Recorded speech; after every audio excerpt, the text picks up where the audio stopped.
Hello everyone, I am राज और आप लोगों का स्वागत है हमारे यूट्यूब चैनल अतुल इंस्टीट्यूट पे। कल के वीडियो सीरीज में हमने बिहार बोर्ड के मॉडल प्रैक्टिस पेपर के पहले 30 ऑब्जेक्टिव क्वेश्चन का डिस्कशन किया और आज के इस वीडियो सीरीज में हम लोग नेक्स्ट जो 40 क्वेश्चन और बच गया हुआ है ऑब्जेक्टिव उसका डिस्कशन करेंगे। तो स्टार्ट करते हैं। तो कल हम लोगों ने क्वेश्चन नंबर 30 तक सॉल्व किया और आज के इस सेशन में 31st नंबर क्वेश्चन से स्टार्ट करते हैं। तो 31st नंबर क्वेश्चन यहां पर आपके सामने है कि which of the following relation is correct. इसमें से कौन सा रिलेशन सही है ये आपको चुनना है। तो ये जो 1U लिखा हुआ है, ये 1U जो है ये आपका यूनिफाइड मास है, जिसका पुराना नाम पहले AMU हुआ करता था, एटॉमिक मास यूनिट। तो ये जो है ये बराबर होता है 1.6605 multiply 10 to the power -27 kg। तो यहां पर ऑप्शन आप देख पा रहे हैं कि डी सही हो जाएगा।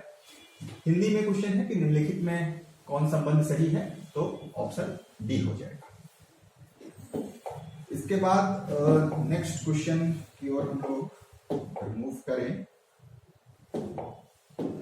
तो question number 32, which of the following is correct for average life. इसमें आपको क्या है कि एवरेज लाइफ के लिए करेक्ट रिलेशनशिप को ढूंढना है और आपके पास 4 ऑप्शन है। तो जो एवरेज लाइफ होता है उसको T0 से हम लोग डिनोट किए हैं, ये आपका बराबर होता है 1/λ। ठीक है, तो ऑप्शन क्या हो जाएगा सी। हिंदी में क्वेश्चन है कि निम्नलिखित में कौन औसत आयु के लिए सही है, तो ये रहा आपका ऑप्शन सी। नेक्स्ट क्वेश्चन 33, ये है number of neutrons in uranium element और इस यूरेनियम एलिमेंट का जो मास नंबर है वो है 238 और जो एटॉमिक नंबर है वो है 92। तो देखिए मास नंबर में आपके पास होता है प्रोटॉन और न्यूट्रॉन का नंबर का जो सम होता है वो आपका मास नंबर होता है और जो एटॉमिक नंबर होता है वो नंबर ऑफ प्रोटॉन के बराबर होता है। तो कभी भी आपको नंबर ऑफ न्यूट्रॉन निकालना हो तो क्या किया कीजिए, मास नंबर में से एटॉमिक नंबर को घटा लिया कीजिए, तो आपको नंबर ऑफ न्यूट्रॉन मिल जाएगा। तो यहाँ पर मास नंबर है 238 और एटॉमिक नंबर है 92, ये सब्ट्रैक्ट होके आपके पास आएगा 146। तो यहाँ पर इसका ऑप्शन क्या हो जाएगा सी। हिंदी में क्वेश्चन है यूरेनियम 238 में न्यूट्रॉन की संख्या होती है, तो क्या हो जाएगा 146। अगले क्वेश्चन की ओर आए, क्वेश्चन नंबर 34, ये है कि which of the following is correct. यहां पर जो है डेसिमल नंबर सिस्टम से बाइनरी नंबर सिस्टम के कन्वर्जन पे आपसे सवाल पूछा गया है। तो इसमें आपको जो है कि 4 एक नंबर है जो कि डेसिमल नंबर सिस्टम में लिखा गया है, उसको बाइनरी में आपको कन्वर्ट करना है। तो देखिए इसमें आपको एक कोड याद रखना है 8421 का। ठीक है, अब आपको क्या लिखना है, 4 लिखना है। ठीक है, तो 4 के नीचे 1 दे दीजिए और बाकी सारे जगहों पे क्या दे दीजिए 0 दे दीजिए। यहाँ 8 की जगह पर भी 0 आ जाएगा। ठीक है, क्योंकि बाइनरी नंबर में जो डिजिट होता है वो 2 ही है, एक 0 और एक 1। तो आपको 0 और 1 का ही यूज करके डेसिमल नंबर सिस्टम को बाइनरी में कन्वर्ट करना है। और यहाँ पर इसको ऐसे ब्रैकेट में घेर कर 2 लगाते हैं, जो कि बाइनरी नंबर सिस्टम के बेस को बताता है। बेस का मतलब होता है कि जिस नंबर सिस्टम में जितना डिजिट है उसको उसका बेस बोला जाता है। तो डेसिमल नंबर सिस्टम में 10 डिजिट है 0 से लेकर 9 तक, और जबकि बाइनरी नंबर सिस्टम में 2 ही डिजिट का यूज किया जाता है 0 से लेकर 1 तक। तो इसलिए इसका बेस 2 है। तो 4 को हम लोग बाइनरी में लिख सकते हैं 01002। तो ऑप्शन में आप देखिए कौन सा ऑप्शन सही होगा, ये आपका ऑप्शन ए सही होगा। ये 0 को इंक्लूड नहीं किया गया है, तो उसके हिसाब से ये ऑप्शन 100 और बेस 2 ये इसका सही आंसर होगा। हिंदी में है निम्नलिखित में कौन सही है, तो ऑप्शन ए हो जाएगा। क्वेश्चन नंबर 35 ये कह रहा है कि binary addition 1 + 1 is equal to, यानी कि बाइनरी में जब हम 1 + 1 करेंगे तो क्या आएगा। तो देखिए अगर ये डेसिमल नंबर सिस्टम होता तो 1 और 1 क्या हो जाता 2 हो जाता, लेकिन बाइनरी में 1 + 1 हम 2 नहीं कर सकते हैं, क्योंकि बाइनरी नंबर सिस्टम में जो डिजिट है वो 0 और 1 ही है। तो बाइनरी नंबर सिस्टम में 1 + 1 जो होता है वो 1 के बराबर होता है। तो ये आपका ऑप्शन ए। हिंदी में है द्विआधारी योग 1 + 1 के बराबर होता है, तो क्या हो जाएगा, ऑप्शन ए हो जाएगा। अगला क्वेश्चन जो है वो है 36 नंबर, और 36 नंबर क्वेश्चन जो बोल रहा है कि बुलियन एक्सप्रेशन आपको लिखना है और गेट का, और गेट का बुलियन एक्सप्रेशन लिखना है। तो और गेट का जो बुलियन एक्सप्रेशन होता है, सी इसका आउटपुट हुआ, और गेट का जो एक्सप्रेशन होता है वो a + b होता है। ठीक है, हालांकि एक सेशन हम लोग बनाएंगे वीडियो लेक्चर जिसमें हम डेसिमल नंबर सिस्टम के बारे में थोड़ा सा डिस्कशन कर लेंगे, जिसमें बाइनरी टू डेसिमल और डेसिमल टू बाइनरी कन्वर्जन सीख लेंगे। और ये जो जितना भी आपका गेट है, जैसे आपका और गेट है, एंड गेट है, नैंड गेट है, एंड गेट है और नॉट गेट है, तो इन सारे गेट के बुलियन एक्सप्रेशन, सिंबल क्या है और उसका ट्रुथ टेबल क्या होता है, इस पे हम एक लेक्चर बनाएंगे और 1-2 दिन में उसको अपलोड कर देंगे, तो वहां से आप उसको देख लीजिएगा। इससे 2 क्वेश्चन आपको फिक्स ही रहता है, एक आपके डेसिमल से बाइनरी या बाइनरी से डेसिमल इसके कन्वर्जन का क्वेश्चन, और एक गेट से ये क्वेश्चन रहता ही रहता है, कभी सिंबल पूछ लेता है, कभी एक्सप्रेशन पूछ लेता है। तो उसको डिटेल में हम समझा के वीडियो को अपलोड कर देंगे, तो उसको वहां से देख लीजिएगा, तो एटलीस्ट 2 क्वेश्चन का आपका प्रिपरेशन हो जाएगा। ठीक है, तो यहाँ से जो इसका सही ऑप्शन है वो क्या है, डी है, a + b होगा। हिंदी में है और गेट के लिए बुलियन व्यंजक होता है a + b = c। इसके बाद नेक्स्ट क्वेश्चन की ओर बढ़े, क्वेश्चन नंबर 37। ये आपसे पूछा जा रहा है unit of magnetic moment, unit of magnetic moment. तो मैग्नेटिक मोमेंट का जो यूनिट होता है वो होता है जूल पर टेस्ला। तो ऑप्शन क्या हो जाएगा, ए हो जाएगा। और अगर हिंदी में क्वेश्चन को देखें तो ये है कि चुंबकीय आघूर्ण का मात्रक होता है, तो ये हो जाएगा जूल पर टेस्ला। क्वेश्चन नंबर 38 पे आए, तो क्वेश्चन नंबर 38 जो है ये है कि परमिएबिलिटी इज, परमिएबिलिटी कैसे डिफाइन किया गया है ये आपसे पूछा गया है। तो देखिए म्यू जो होता है, म्यू से हम लोग परमिएबिलिटी को डिनोट करते हैं, ये होता है B/H। ठीक है, जहां पर B क्या है, मैग्नेटिक फील्ड है, और जो H है वो है मैग्नेटाइजिंग फील्ड इसको बोलते हैं। तो B और H का जो रेशियो होता है वही क्या कहलाता है, म्यू कहलाता है। हिंदी में क्वेश्चन है कि चुंबकशीलता होता है, तो इसका ऑप्शन ए, म्यू = B/H हो जाएगा। ठीक है, इस पर नेक्स्ट क्वेश्चन 39, ये आपसे पूछ रहा है कि which of the following is correct for angle of dip, जिसको डेल्टा से डिनोट किया जाता है एंगल ऑफ डिप को। तो देखिए एंगल ऑफ डिप के लिए जो इसमें से रिलेशन सही है वो आपका है option number A, tan delta = BV/BH, जहां पर BV जो है ये है आपका अर्थ के मैग्नेटिक फील्ड का वर्टिकल कंपोनेंट, और जो BH है ये है आपके अर्थ के मैग्नेटिक फील्ड का हॉरिजॉन्टल कंपोनेंट। तो इसी का जो रेशियो होता है वो tan डेल्टा के बराबर आता है। हिंदी में क्वेश्चन है कि निम्नलिखित में नमन कोण के लिए कौन सही है, तो option A, tan delta = BV/BH हो जाएगा। अगले क्वेश्चन की ओर बढ़े, तो अगला जो क्वेश्चन है 40 नंबर क्वेश्चन, और ये क्वेश्चन पूछ रहा है कि the value of angle of dip at the earth magnetic pole, earth के मैग्नेटिक पोल पे एंगल ऑफ डिप का वैल्यू आपसे पूछा जा रहा है। तो देखिए ये आपका अर्थ है, और अर्थ का जो मैग्नेटिक पोल होता है, अर्थ में एक ये माना जाता है कि अर्थ के अंदर एक हाइपोथेटिकल बार मैग्नेट रखा गया है। ठीक है, और ये जो है ये इसका पोल कहलाता है, ये वाला। ठीक है, तो यहां पर जो एंगल ऑफ डिप होता है ये 90 डिग्री के बराबर होता है। यहां पर जो एंगल ऑफ डिप होता है ये किसके बराबर होता है, 90 डिग्री के बराबर होता है। क्वेश्चन को हिंदी में देखिए, तो क्वेश्चन हिंदी में ये कह रहा है कि पृथ्वी के चुंबकीय ध्रुव पर नमन कोण का मान होता है, तो ये कितना हो जाएगा, 90 डिग्री हो जाएगा।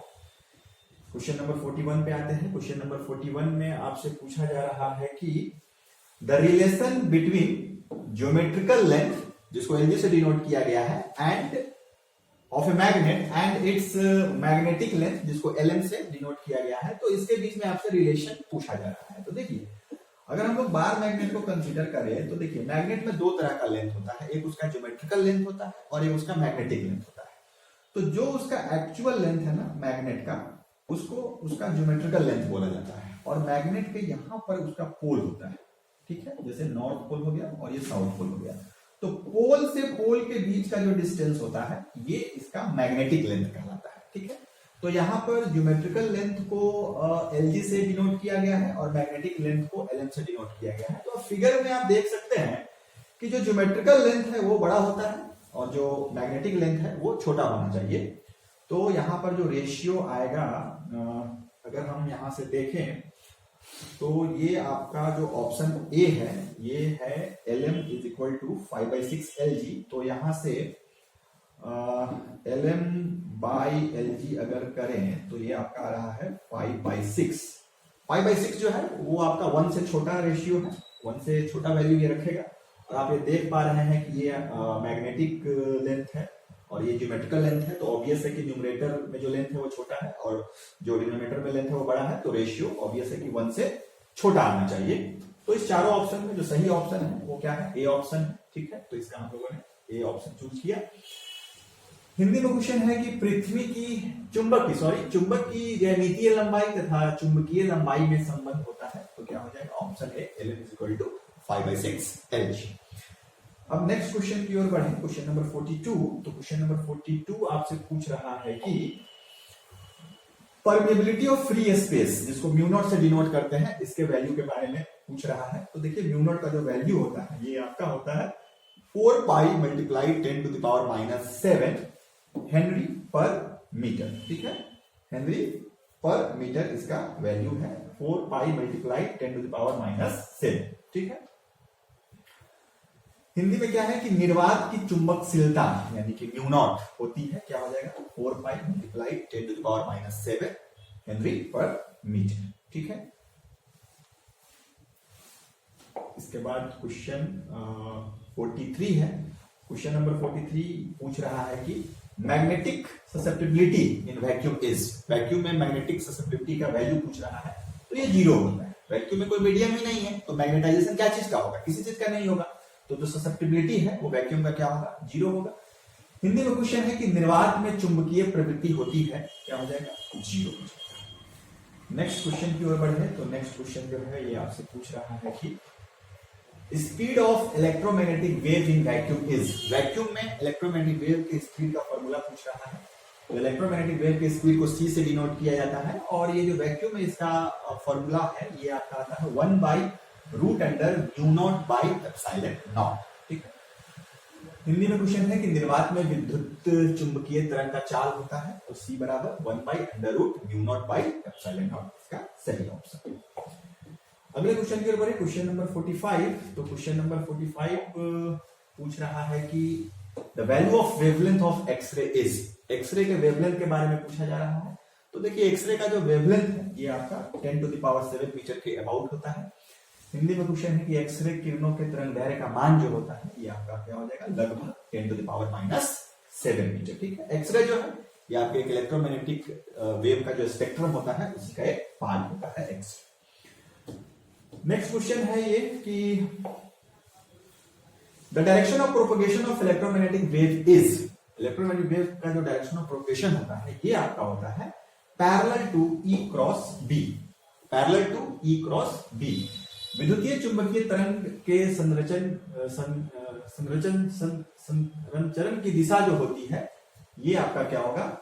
E क्रॉस B के समानांतर। ठीक है, इसके बाद नेक्स्ट क्वेश्चन जो है 47 नंबर, ये आपसे पूछ रहा है कि the value of charge of an electron. Electron पे कितना चार्ज होता है ये आपसे पूछ रहा है। तो ये तो आप बहुत पहले से आपको पता होगा, क्लास 10 से ही पता होगा। 1.6 multiply 10 to the power -19 coulomb किसी इलेक्ट्रॉन के आवेश का मान होता है 1.6 multiply 10 to the power -19 coulomb. Next question की ओर आगे बढ़े तो ये आपसे पूछ रहा है कि dimension of Planck's constant is. Planck's constant का आपसे क्या पूछा है? इसमें डायमेंशन पूछा है। तो देखिए इसका जो डायमेंशन होता है ये आपका होगा ml² t-1। निकालने के लिए क्या कर सकते हैं कि देखिए फोटोन का जो एनर्जी है, फोटोन के पास जो एनर्जी होता है वो बराबर होता है h न्यू के। जहां पर h क्या है? यही h आपका प्लैंक्स कांस्टेंट होता है। तो यहां से h को हम निकाल सकते हैं E/न्यू यानी कि एनर्जी बाई फ्रीक्वेंसी। ठीक है, एनर्जी का जो डायमेंशनल फॉर्मूला होता है वो होता है ml² t-2। ठीक है, और जो फ्रीक्वेंसी है तो एक्चुअली फ्रीक्वेंसी बराबर होता है 1 बाई टाइम पीरियड के, तो इसका डायमेंशनल फॉर्मूला जो होगा वो हो जाएगा t का पावर -1। तो यहाँ पर रखिएगा t का पावर -1, और जब ये t का पावर -1 ऊपर जाएगा तो यहाँ पर क्या हो जाएगा t का पावर +1, और ये बेस सेम है तो इसको जब सॉल्व कीजिएगा तो ml² t का पावर -1 आएगा इसका डायमेंशनल फॉर्मूला। ठीक है, तो ऑप्शन ए हो जाएगा। और यहाँ पर आप देख पा रहे हैं हिंदी में क्वेश्चन क्या है कि प्लांक नियतांक की विमा होती है, तो क्या हो जाएगा ml² t -1। अगले क्वेश्चन की ओर हम लोग बढ़े तो क्वेश्चन नंबर 49 जो है ये आपसे पूछा जा रहा है कि which of the following is correct, यानी कि 1 इलेक्ट्रॉन वोल्ट के बारे में आपसे पूछ रहा है। तो देखिए एक इलेक्ट्रॉन वोल्ट जो होता है वो आपका बराबर होता है 1.6 मल्टीप्लाई 10⁻19 जूल के, 1.6 मल्टीप्लाई 10⁻19 जूल के। और जो इलेक्ट्रॉन वोल्ट है वो एनर्जी का यूनिट होता है। ठीक है, अगला क्वेश्चन है क्वेश्चन नंबर 50। तो क्वेश्चन नंबर 50 है कि the expression for radio active decay is, इसमें आपको रेडियो एक्टिव डीके के एक्सप्रेशन को लिखना है। तो देखिए ये होता है n बराबर n0 e to the power minus lambda T, ये आपके रेडियो एक्टिव डीके का क्या है एक्सप्रेशन है।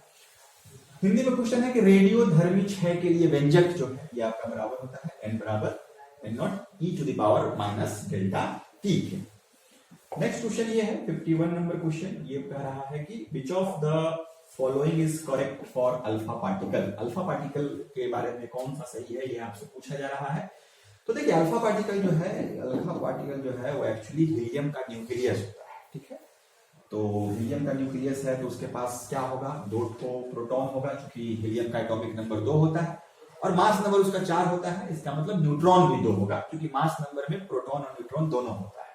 तो हीलियम का जो न्यूक्लियस है उसमें 2 प्रोटॉन होता है और 2 न्यूट्रॉन होता है। ठीक है, अल्फा पार्टिकल हीलियम के न्यूक्लियस को ही कहा जाता है। तो अल्फा पार्टिकल के पास यानी कि हीलियम के न्यूक्लियस के पास 2 प्रोटॉन और 2 न्यूट्रॉन है। ठीक है, हिंदी में क्वेश्चन है कि निम्नलिखित में अल्फा कण के लिए कौन सही है, तो क्या हो जाएगा 2 प्रोटॉन और 2 न्यूट्रॉन। ठीक है, क्वेश्चन नंबर 52 है कि angular momentum of electron in possible orbit is, electron का जो एंगुलर मोमेंटम है वो अलग अलग पॉसिबल ऑर्बिट में क्या हो सकता है। तो यहाँ के बोहर मॉडल से आया हुआ है कि जो इलेक्ट्रॉन का एंगुलर मोमेंटम होता है वो हमेशा h/2π के इंटीग्रल मल्टीपल होना चाहिए। ठीक है, इलेक्ट्रॉन का जो एंगुलर मोमेंटम होना चाहिए जो किसी एक पर्टिकुलर ऑर्बिट में न्यूक्लियस के अबाउट सर्कुलर पाथ पे घूम रहा है, तो उसका जो एंगुलर मोमेंटम होना चाहिए वो h/2π का इंटीग्रल मल्टीपल होना चाहिए। तो इसके हिसाब से ऑप्शन जो होगा L बराबर NH/2π होगा। L जो होता है वो एंगुलर मोमेंटम के लिए सिंबल यूज किया जाता है। हिंदी में क्वेश्चन है कि संभव कक्षाओं में इलेक्ट्रॉन का कोणीय संवेग होता है, तो क्या हो जाएगा ऑप्शन ए L बराबर NH/2π। क्वेश्चन नंबर 53 जो है ये है पूछ रहा आपसे कि cathode rays are collection of, cathode किसका कलेक्शन है, तो ये क्या हो जाएगा इलेक्ट्रॉन्स। ठीक है, कैथोड किरणें समूह है, ये आपका किसका होगा इलेक्ट्रॉन का जो कलेक्शन है उसी को हम लोग कैथोड रे बोलते हैं। इसके बाद ये है कि fundamental particle present in an atom. ठीक है, the fundamental particles present in an atom, तो ये हो जाएगा इलेक्ट्रॉन में जो फंडामेंटल पार्टिकल कौन कौन पाया जाता है, प्रोटॉन, न्यूट्रॉन और इलेक्ट्रॉन। ठीक है, तो ये आपका इलेक्ट्रॉन हो गया, और प्रोटॉन और न्यूट्रॉन को मिलाकर बोला जाता है न्यूक्लियॉन्स। प्रोटॉन और न्यूट्रॉन को मिलाकर क्या बोला जाता है, न्यूक्लियॉन्स बोला जाता है। तो ये ऑप्शन नंबर डी हो जाएगा, इलेक्ट्रॉन्स एंड न्यूक्लियॉन्स। न्यूक्लियॉन्स में क्या है, प्रोटॉन और न्यूट्रॉन को मिलाकर क्या कहा जाता है, न्यूक्लियॉन्स कहा जाता है। क्वेश्चन नंबर 54 का जो हिंदी है वो है परमाणु में अवस्थित मूल कण जो है वो आपका क्या हो जाएगा, इलेक्ट्रॉन एवं न्यूक्लियॉन्स हो जाएगा। ठीक है, नेक्स्ट क्वेश्चन है 55 नंबर क्वेश्चन। 55 नंबर क्वेश्चन ये है कि which of the following is conserved in Kirchhoff's first law. Kirchhoff's first law में कौन सा आपका कंजर्व होता है, ये आपसे सवाल है। तो देखिए किरचॉफ्स का 2 लॉ होता है, एक होता है केसीएल और एक होता है केवीएल। तो ये फर्स्ट लॉ है और ये आपका सेकेंड लॉ है। इसको किरचॉफ्स करंट लॉ बोलते हैं और इसको किरचॉफ्स वोल्टेज लॉ बोलते हैं। किरचॉफ्स फर्स्ट लॉ में आपका चार्ज कंजर्व रहता है, और किरचॉफ वोल्टेज लॉ में आपका एनर्जी कंजर्व होता है। ठीक है, ये दो ऑब्जेक्टिव क्वेश्चन काफी बार बिहार बोर्ड में पूछा जाता है। किरचॉफ करंट लॉ जो है उसमें चार्ज कंजर्व होता है और किरचॉफ वोल्टेज लॉ में एनर्जी कंजर्व होता है। तो यहाँ पे आपसे फर्स्ट लॉ के बारे में पूछा जा रहा है, केसीएल के बारे में पूछा जा रहा है। तो इसमें जो एनर्जी कंजर्व होगा, सॉरी इसमें जो कंजर्व होगा वो चार्ज होगा। हिंदी में क्वेश्चन है कि निम्नलिखित में कौन किरचॉफ के प्रथम नियम में संरक्षित होता है, तो क्या हो जाएगा, आवेश इसका सही आंसर हो जाएगा। ठीक है, क्वेश्चन नंबर 56, क्वेश्चन नंबर 56 है, ये पूछ रहा है कि magnetic induction at the centre of circular coil of radius R carrying current I is, आपके पास एक क्या है, सर्कुलर कॉइल है जिसका रेडियस क्या है, आर है, और इससे कोई भी एक करंट सपोज कर लीजिए आई फ्लो कर रहा है। तो इसके सेंटर पे पूछा जा रहा है कि मैग्नेटिक इंडक्शन क्या होगा। मैग्नेटिक इंडक्शन का मतलब होता है मैग्नेटिक फील्ड स्ट्रेंथ कितना होगा, बी का वैल्यू निकालना है।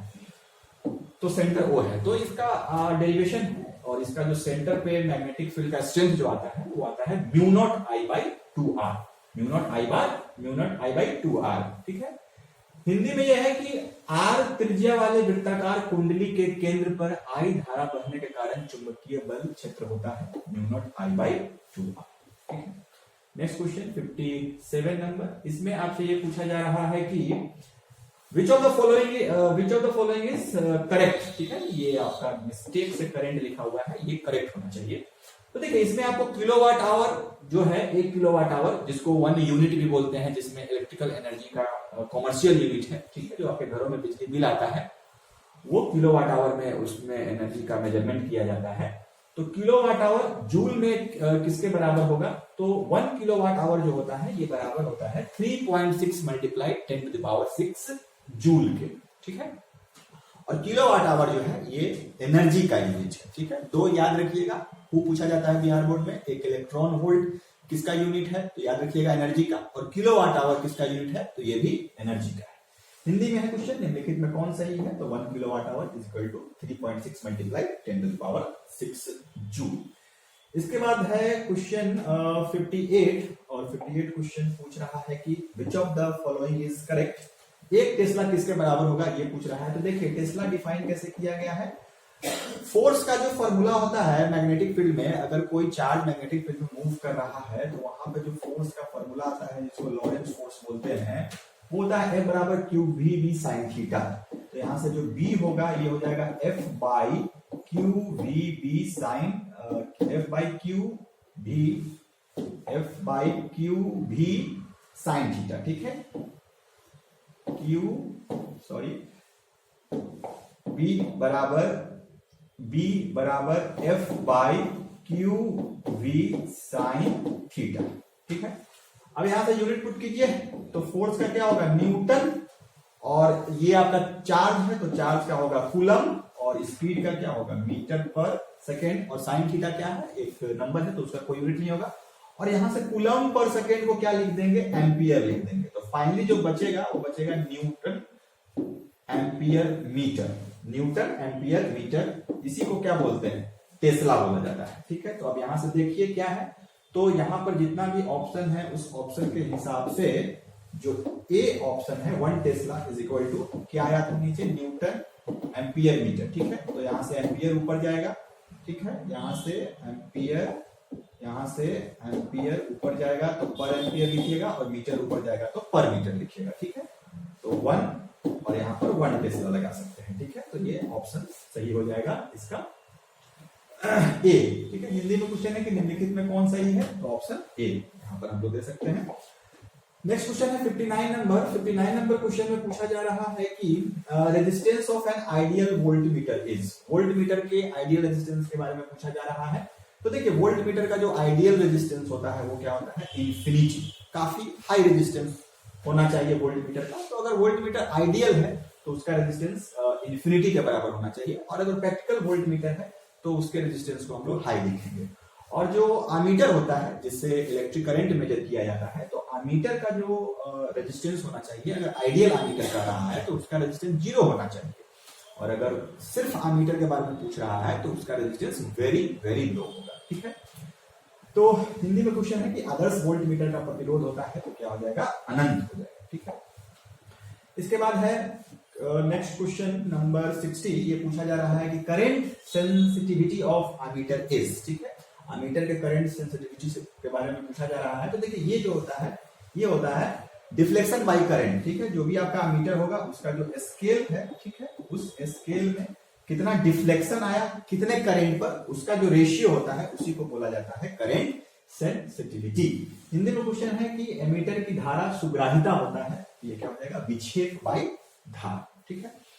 नेक्स्ट क्वेश्चन क्या है, 61 है। 61 क्वेश्चन कह रहा है कि ऐसा यूनिट ऑफ सेल्फ इंडक्टेंस, ऐसा यूनिट ऑफ सेल्फ इंडक्टेंस जिसको एल से डिनोट करते हैं इंडक्टेंस को, तो सेल्फ इंडक्टेंस का जो आपका यूनिट होता है वो होता है क्या चीज, हेनरी होता है। क्या होगा उसका यूनिट, आपका हेनरी होगा सेल्फ इंडक्टेंस का यूनिट, ठीक है, हेनरी। हिंदी में है कि 100 प्रेरकत्व का एसआई मात्रक जो है वो क्या होगा, हेनरी होगा। साइंटिस्ट का नाम है, उसी के नाम पर इसका यूनिट पड़ा है हेनरी, ठीक है। नेक्स्ट क्वेश्चन ये है कि 62 number, which of the following is correct for alternating current, इसमें से अल्टरनेटिंग करंट के बारे में कौन सा सही है ये आपसे पूछा गया है। तो देखिए अल्टरनेटिंग करंट में दो तरह का वैल्यू डिफाइन किया जाता है, एक आरएमएस वैल्यू होता है जिसको रूट मीन स्क्वायर वैल्यू बोला जाता है, और एक मैक्सिमम वैल्यू या उसको पीक वैल्यू भी बोलते हैं, उसको आई नॉट से डिनोट करते हैं। तो देखिए आई आर एम एस जो होता है ये आपका बराबर होता है आई नॉट बाई √2 के, ठीक है। आई आर एम एस जो होगा वो बराबर होता है आई नॉट बाई √2 के, और यहां से √2 के वैल्यू को रखकर और जब इसको 1 से डिवाइड करेंगे तो इसको सॉल्व करने पर ये आता है 0.707 आई नॉट, ठीक है। तो यहाँ पे आप देख पा रहे हैं कि ऑप्शन नंबर ए जो है यहाँ पे सही आ रहा है, I R M S equal to 0.707 I naught. और अगर आपको √2 में कभी पूछ ले तो क्या होगा, I R M S equal to I naught by √2। यहाँ पर आई नॉट क्या है, मैक्सिमम वैल्यू है करंट का, और आई आर एम एस क्या है, रूट मीन स्क्वायर वैल्यू है करंट का, ठीक है। हिंदी में क्वेश्चन है कि निम्नलिखित में प्रत्यावर्ती धारा के लिए कौन सही है, तो क्या हो जाएगा, I R M S equal to 0.707 I naught. Next question है 63 नंबर, ये आपसे पूछ रहा है कि which of the following is correct for inductive reactance, inductive reactance के लिए इसमें से कौन सा सही है। तो देखिए इंडक्टिव रिएक्टेंस को हम लोग एक्सेल से डिनोट करते हैं, और ये जो होना चाहिए ओमेगा एल के बराबर होता है। एक्सेल का जो वैल्यू है जिसको इंडक्टिव रिएक्टेंस बोलते हैं ये ओमेगा एल के बराबर होता है। हिंदी में क्वेश्चन है कि निम्नलिखित में प्रेरणिक प्रतिघात के लिए कौन सही है, तो क्या हो जाएगा, एक्सेल बराबर omega L. Next question 64 number है, ये आपसे पूछ रहा है कि the capacitive reactance XC alternating current circuit containing only capacitance C is, तो यहां पर आपसे कैपेसिटिव रिएक्टेंस के बारे में पूछा जा रहा है जिसको XC से डिनोट करते हैं, तो ये होता है 1/ωc। तो देखिए यहाँ पर दो चीज याद रखिएगा, ये काफी पूछा जाता है, एक होता है XL और एक होता है XC। XL को बोला जाता है इंडक्टिव रिएक्टेंस और XC को बोला जाता है कैपेसिटिव रिएक्टेंस। इसका जो वैल्यू होगा ये होता है ओमेगा एल के बराबर, और XC का जो वैल्यू होता है वो होता है 1/ωc के बराबर। तो इस दोनों क्वेश्चन को आप याद रखिएगा, ठीक है। हिंदी में क्वेश्चन है कि निम्नलिखित में प्रत्यावर्ती धारा परिपथ में केवल संधारित्र C रहने पर धारितीय प्रतिघात होगा, तो क्या हो जाएगा, XC equal to 1/ωc। Question number आगे जो है 65 नंबर क्वेश्चन है। 65 नंबर क्वेश्चन ये पूछा जा रहा है कि impedance of LR circuit, LR circuit का आपसे इंपीडेंस पूछा जा रहा है। तो देखिए किसी भी सर्किट का जो इंपीडेंस होगा वो क्या होगा, LR सर्किट का Z बराबर √R² प्लस XL का स्क्वायर, ये वही XL है जो कि इंडक्टिव रिएक्टेंस है, ठीक है। अब LR सर्किट है तो इसके लिए जो XL का वैल्यू होगा वो क्या होगा, ओमेगा एल हो जाएगा, ठीक है। तो यहाँ पर XL की जगह पर क्या पुट कर देंगे, ओमेगा एल। तो देखिए C नंबर जो ऑप्शन है ये कह रहा है Z बराबर इंपीडेंस को Z से डिनोट करते हैं √R² प्लस ओमेगा एल का square, R² plus omega L का स्क्वायर, ठीक है। अच्छा इसी में अगर आपसे कोई पूछ ले कि RC सर्किट का इंपीडेंस क्या होगा, तो Z बराबर √R² प्लस XC का होल स्क्वायर होगा, ठीक है। और XC का जो वैल्यू होगा वो क्या होता है 1/ωc, तो यहां से क्या हो जाएगा √R² प्लस 1/ωc का होल स्क्वायर, ठीक है। तो ये RC सर्किट का इंपीडेंस हो जाएगा। तो यहाँ पे क्वेश्चन नंबर 65 हो गया है। अब नेक्स्ट क्वेश्चन की ओर बढ़े, क्वेश्चन नंबर 66। तो क्वेश्चन नंबर 66 ये बोल रहा है कि peak value of 220 volt in alternating circuit is. Alternating circuit में 220 वोल्ट का वोल्टेज है और उसके पीक वैल्यू को आपको निकालना है। तो देखिए ऑल्टरनेटिंग सर्किट में कभी भी कोई भी डेटा दिया होता है तो वो अपने आरएमएस वैल्यू को रखता है। तो यहाँ पर जो Vrms है ये दिया हुआ है 220 वोल्ट और आपसे पीक वैल्यू पूछ रहा है यानी कि V0 पूछ रहा है। तो देखिए आरएमएस वैल्यू और पीक वैल्यू में जो रिलेशन होता है वो होता है Vrms equal to V0 by √2।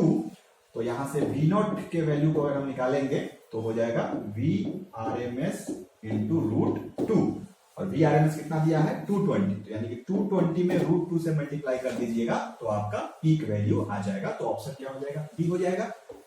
Hindi पे क्वेश्चन है कि प्रत्यावर्ती परिपथ में 220 वोल्ट का शिखर मान होता है तो क्या हो जाएगा 220 वोल्ट √2 वोल्ट। ठीक है, अगले क्वेश्चन की ओर हम लोग बढ़े तो क्वेश्चन नंबर 67 है और क्वेश्चन नंबर 67 कह रहा है कि magnetic energy in a current carrying inductor is. तो करंट कैरिंग इंडक्टर में जो मैग्नेटिक एनर्जी स्टोर होता है उसका फॉर्मूला होता है ½ Li²। हिंदी में क्वेश्चन है कि धारावाही प्रेरित में चुंबकीय ऊर्जा होता है, ये होगा आपका ½ Li²। और अगर कभी आपसे ये पूछ ले कि कैपेसिटर एनर्जी कितना स्टोर करके रखता है तो वो होता है ½ CV²।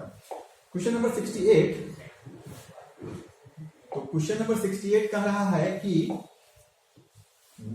Force on A current carrying conductor in a magnetic field is. किसी करंट कैरिंग कंडक्टर को अगर हम लोग मैग्नेटिक फील्ड में रखेंगे तो उस पर कितना फोर्स लगेगा। तो इसका डायरेक्ट फॉर्मूला होता है F बराबर I/L×B।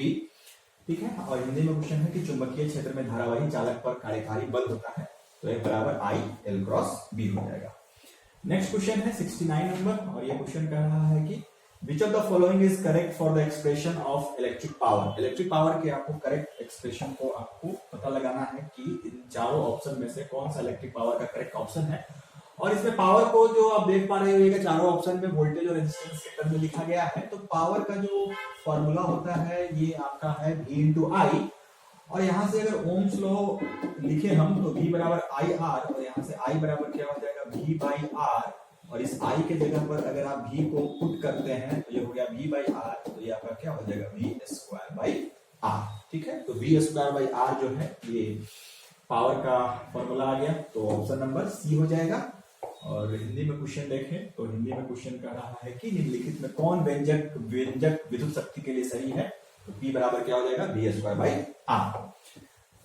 Question number 70 last question है और इसमें हम लोग देखें तो ये कह रहा है कि the resolving power of human I in minute is. तो ये आपका होता है 1/60 मिनट। हिंदी में क्वेश्चन है कि मानव नेत्र की जो विभेदन क्षमता मिनट में होती है ये आपका क्या हो जाएगा 1/60 मिनट।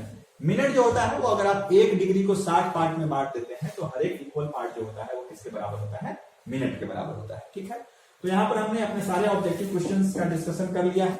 अब आने वाले वीडियो लेक्चर्स में हम लोग इसके शॉर्ट आंसर और लॉन्ग आंसर के क्वेश्चन का डिस्कशन करेंगे और फिर उसके बाद प्रीवियस ईयर पेपर के भी ऑब्जेक्टिव और लॉन्ग और शॉर्ट आंसर के डिस्कशन के साथ हम लोग आएंगे। तो आप लोग इस चैनल को लाइक कीजिए, सब्सक्राइब कीजिए और अधिक से अधिक लोगों तक शेयर कीजिए ताकि हम लोग को भी मोटिवेशन मिलते रहे अलग अलग टाइप का वीडियो बनाने के लिए। ठीक है, ओके, थैंक यू।